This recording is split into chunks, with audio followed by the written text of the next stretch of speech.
Dalam sebuah presentasi bisnis, terkadang Anda perlu menjelaskan status dari sebuah proyek. Untuk itu, Anda perlu menggambarkannya secara visual menggunakan timeline, di mana audit bisa dengan cepat melihat sudah sampai di mana tahapan dari masing-masing proyek atau masing-masing aktivitas dari sebuah proyek tersebut. Untuk itu, dalam tutorial berikut ini, saya akan menunjukkan pada Anda bagaimana kita bisa membuat slide visual yang sederhana untuk menjelaskan bagaimana status dari sebuah proyek pembangunan. Ini adalah slide yang ingin kita buat. Slide ini bercerita tentang proyek pembangunan jembatan. Kalau Anda perhatikan ada 4 aktivitas di sana. Ada tender, pembuatan tiang pancang, konstruksi, sampai pemeliharaan. Dan Anda bisa perhatikan waktunya mulai dari Januari sampai Desember. Di sini tampilannya adalah tampilan Gantt chart yang sederhana, dan untuk membuat Gantt chart seperti ini Anda tidak perlu menggunakan software khusus, cukup gunakan PowerPoint biasa, dan saya akan tunjukkan pada Anda bagaimana Anda bisa membuat visual seperti ini dengan cepat dan mudah. Kita mulai dari sebuah slide yang baru. Di sini kita pilih slide yang sederhana, hanya ada judulnya saja. Kita beri judul slide ini, proyek pembangunan jembatan. Saya pilih keseluruhan teks untuk kita buat judul yang lebih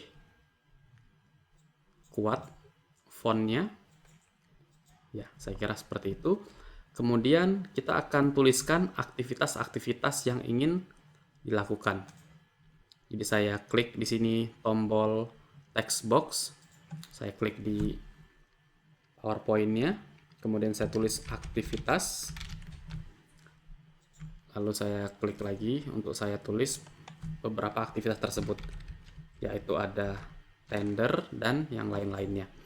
Nah, sekarang saya tinggal copy ini. Saya klik Ctrl C, terus saya Ctrl V, maka akan ada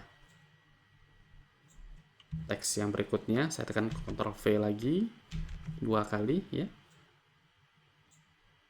Jadi saya sekarang punya 4 aktivitas.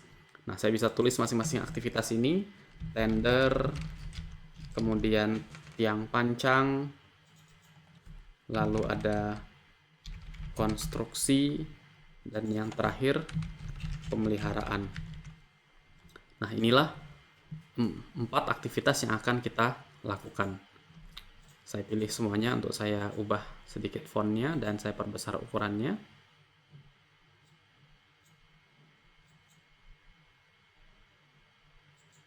Oke, seperti ini. Dan untuk aktivitas saya buat bold, lebih tebal. Nah, sekarang bagaimana cara kita membuat Gantt chart sederhana tadi? Sekarang kita akan membuat garis-garisnya. Caranya sangat sederhana sekali. Kita akan buat menggunakan garis seperti ini ya. Saya tarik satu garis. Saya tekan shift supaya garis ini lurus. Saya duplikat, Ctrl D. Menjadi 5 buah garis sehingga ada 4 kolom di sini.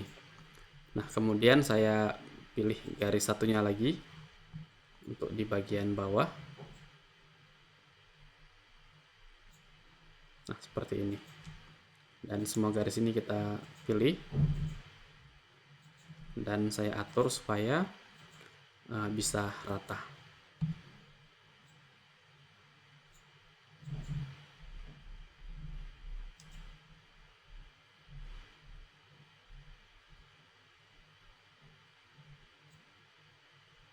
Baik, sekarang saya geser. Nah, seperti ini.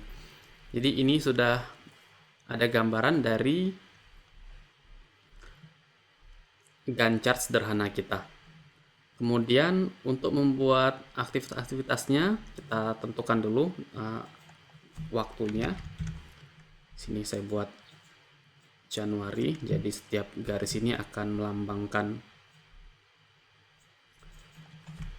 3 bulan, Januari, Februari, Maret, kemudian April. Saya copy lagi di sini. Juli ya, lalu saya duplikatkan Oktober, dan terakhir Desember. Nah, sekarang kita sudah punya gambaran untuk masing-masing timeline di sini. Lalu kita akan mencoba membuat aktivitas-aktivitasnya menggunakan box sederhana. Jadi misalkan aktivitas tender ini akan berlangsung sepanjang Januari sampai Maret, maka kita bisa klik di sini, kita drag ya. Nah, seperti itu. Saya coba zoom biar lebih mudah. Oke, itu yang pertama. Saya perkecil sedikit. Nah, kemudian saya duplikatkan. Sekarang aktivitas kedua, tiang pancang. Nah, kita ingin buat tiang pancang mulainya dari situ sampai kira-kira selesainya di bulan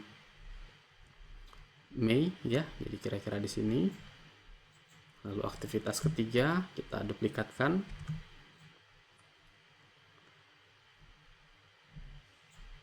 Nah, di situ sampai nanti selesai di katakanlah sekitar bulan November ya, dan terakhir aktivitas pemeliharaan ini yang terakhir. Oke, di sini. Nah, jadi ketika Anda membuat Gantt chart sederhana ini, pastikan secara proporsional ukurannya untuk menggambarkan kepada audiens Anda mengenai waktu yang dibutuhkan. Nah, sekarang kita perhatikan secara umum kita sudah selesai. Jadi inilah kurang lebih Gantt chart kita. Cuma kalau diperhatikan masih kurang rapi. Nah, sekarang kita ingin menatanya. Jadi di sini kita sudah lihat, di sini sudah tahapan yang pertama, saya geser ke atas sedikit. Yang ini saya geser ke bawah sedikit ya, supaya memanfaatkan space. Nah, sekarang kita ingin mengatur bagaimana caranya supaya antara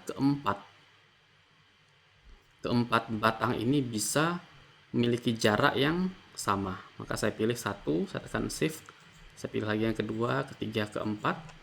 Nah, Anda masih ingat kita bisa masuk di format, terus ada menu align. Dari align ini Anda klik, lalu Anda pilih distribute vertically ya. Ini akan membuat secara vertikal akan didistribusikan dengan jarak yang sama. Jadi sekarang Anda lihat kotak-kotak ini lebih profesional, lebih rapi. Lalu untuk teks aktivitasnya kita juga bisa pilih. Saya letakkan yang ini di atas seperti ini misalnya.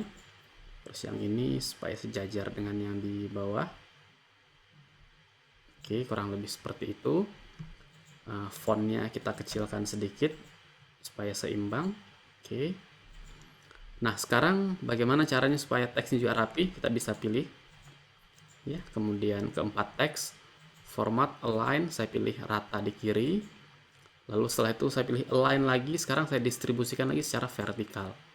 Nah, sekarang Anda perhatikan bagaimana teks ini sudah sejajar dengan masing-masing kotak pada timeline tersebut. Untuk menggeser timeline ini supaya lebih dekat dengan teksnya, kita bisa pilih semuanya seperti itu. Lalu Anda dengan tombol panah Anda bisa dekatkan. Nah, kira-kira inilah gambaran sederhananya. Jika Anda ingin membuat background untuk Gantt chart sederhana Anda bisa buat. Saya klik di sini tombol rounded rectangle ya. Jadi bentuk kotak yang ada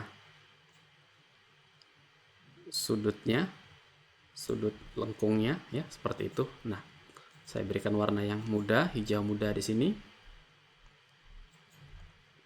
Saya hilangkan outline-nya, no outline, dan saya letakkan ini di belakang. Jadi kita bisa pilih kotak tersebut, pilih format, kemudian send backward, Anda klik lalu send to back seperti ini.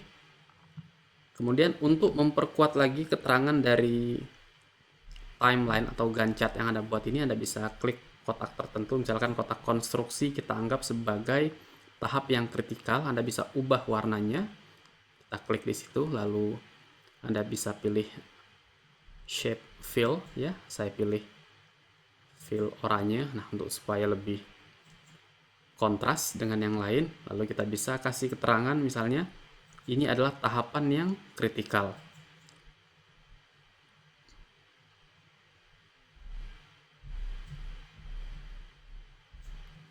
Kita Geser sedikit kotaknya.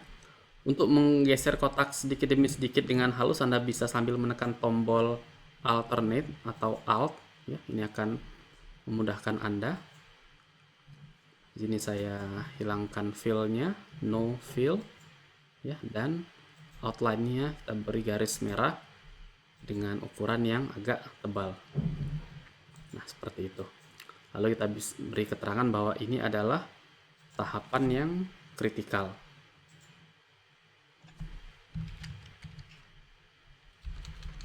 Tulisannya nggak kelihatan, saya pindahkan dahulu di sini. Tahap kritikal ya, saya pilih, saya kasih background abu-abu dengan teks merah misalnya. Nah, saya geser seperti ini.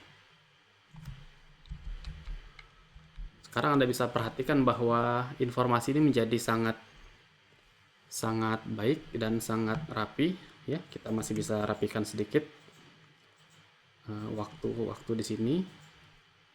Format, align, line top Anda rapatkan ke atas. Nah, seperti ini. Jadi inilah timeline sederhana yang secara visual Anda bisa gunakan untuk menjelaskan aktivitas dari sebuah proyek. Dengan cara ini, audiens Anda akan dengan cepat dan secara visual bisa melihat berapa banyak waktu yang dibutuhkan untuk tiap aktivitas dan mana di antara aktivitas itu yang menjadi bagian paling kritikal dari kesuksesan sebuah proyek. Dengan cara ini Anda bisa menampilkannya jauh lebih menarik ketimbang Anda membuat dengan bullet point biasa. Demikian bagaimana kita bisa membuat tampilan timeline sebuah proyek menggunakan Gantt chart sederhana lewat PowerPoint. Mudah-mudahan bermanfaat buat Anda. Saya Muhammad Nur, sampai bertemu kembali dalam tutorial presentasi bisnis berikutnya.